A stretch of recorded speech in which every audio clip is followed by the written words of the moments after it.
A partir de agora, você acompanha o programa Informe-se Bem com Karina Cato, aqui na Rádio Cultura e Portal RC1. Olá, boa tarde, tudo bem? Hoje é quarta-feira, dia 21 de junho e tem início o inverno brasileiro.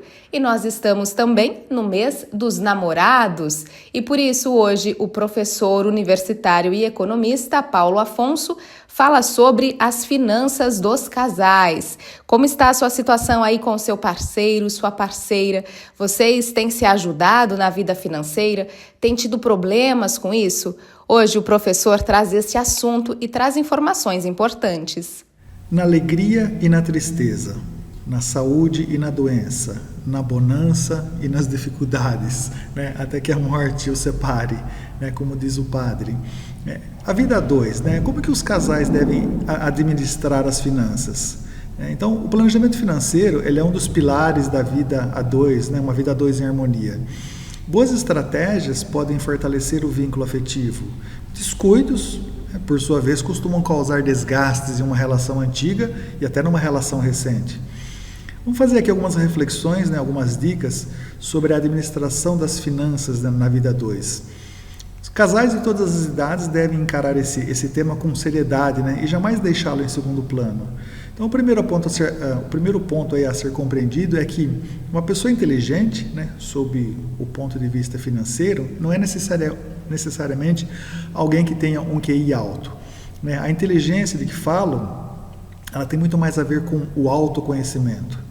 São pessoas que buscam se entender como indivíduos, né, se habilitam a fazer melhores escolhas, inclusive na gestão das finanças. Então, a lógica vale também para os casais.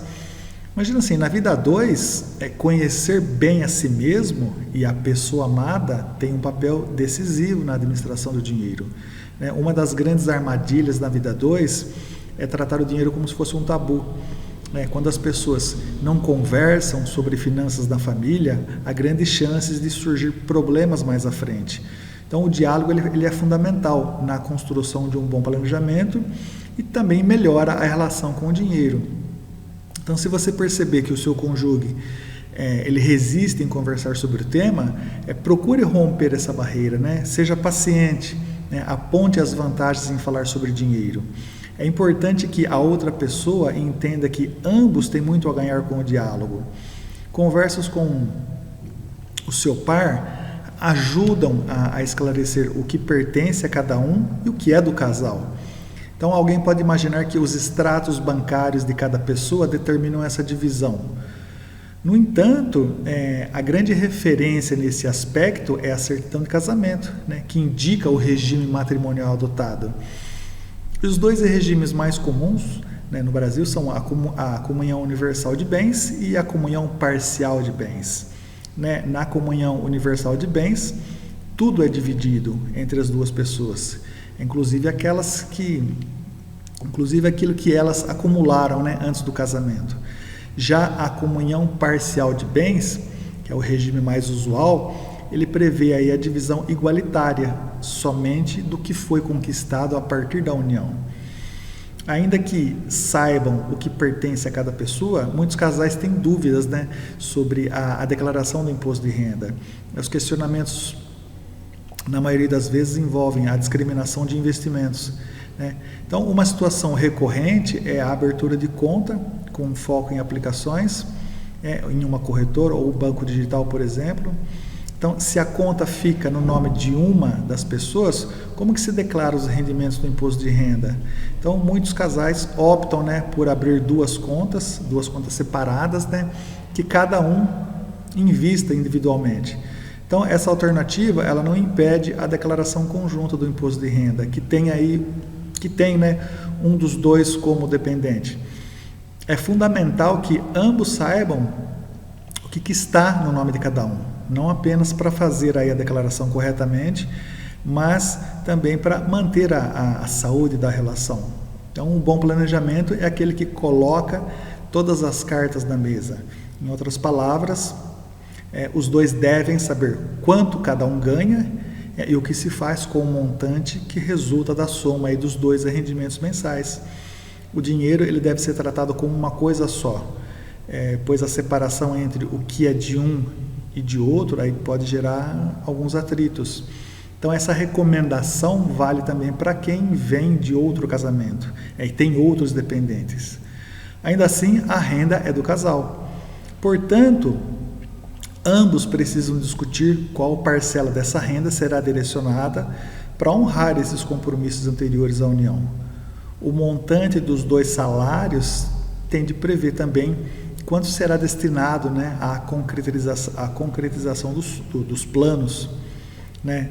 Quando eu digo isso, eu não me refiro apenas àquela viagem, né, que você e o seu cônjuge pretendem fazer. Esse é um exemplo de plano do casal.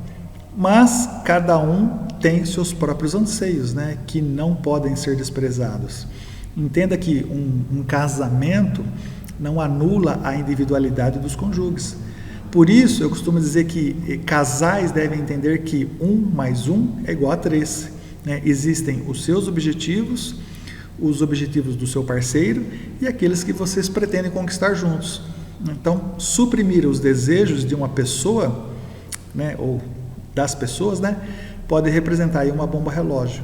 Quando essa pessoa percebe que ela se anulou por muitos anos, né, a bomba explode, né, e pode até acontecer aí um divórcio tardio.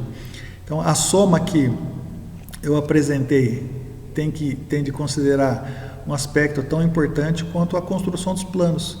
O estilo de vida adotado deve ser fruto de comum acordo entre as duas pessoas. Não é saudável, por exemplo, que um seja adepto à ostentação, enquanto o outro segura os gastos de forma radical. Então, o equilíbrio é a chave, né, para a harmonia. Então, muitas pessoas podem concordar em limitar excessivamente os gastos com qualidade de vida e lazer em nome da estabilidade futura.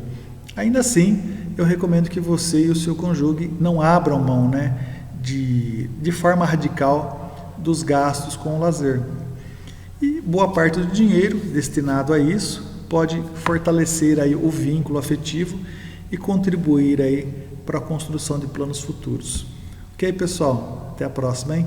Obrigada, Paulo, pelas informações sobre as finanças dos casais. E agora a gente fala sobre a internet mais rápida da região, a Americanet, que é a patrocinadora oficial aqui do Informe-se Bem.